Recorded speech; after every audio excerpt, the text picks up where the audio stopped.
Hey guys, welcome back to another tutorial. It's me, your girl B Marie, and today my mom is going to transform this long hair that we dyed purple into a blunt cut bob. So if you want to see, then keep on watching.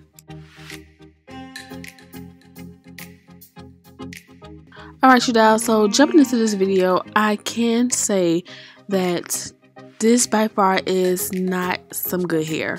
This hair is very stiff, and I'm just giving my honest opinion because every hair is not good, and the blonde hairs from companies can be a little bit iffy, and this blonde hair isn't good.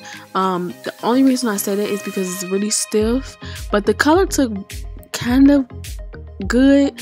In some areas it was like gray and the wefts wouldn't take, like, I don't know. This isn't good blonde hair, but we're gonna style this so that you can see like if you can make this into a blunt cut, and if you can dye this hair, just stuff like this, but I wouldn't recommend this hair. Anyways, what she's doing is she's just making a blunt cut.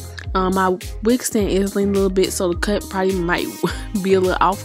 So she's just taking sections and sections, cutting it, trying to match it up with the section that she cut. The first section that she cut, so everything could be even.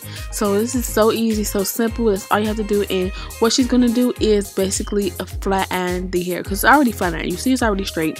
She just wants to show you that you can take long hair to a different style and a different form. And I love the Chinese bang. Some people might say like that's racist. I don't know what to give the hair like name. I know I did one of these before and I named it the Chinese bang, but that's what it's called. Okay, Chicago called it a Chinese bang. Any hairstylist called it a Chinese bang. I don't know what to call it, so that's what it is.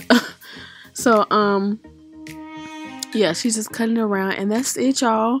Really quick, very simple and easy. Something that you can do with your old wigs if you have like a long wig. And I think when you cut the hair, it makes it look more what I'm going to say, it makes the hair feel more bouncier also when you cut the hair. I don't know, some reason when you cut the hair it just feels so flawless. When it was long, it didn't really move as much. I love the color. I want to try this color again. I hope that you enjoyed this tutorial of her cutting this long hair into a sleek bob. And until then, I'll see you guys on the next one.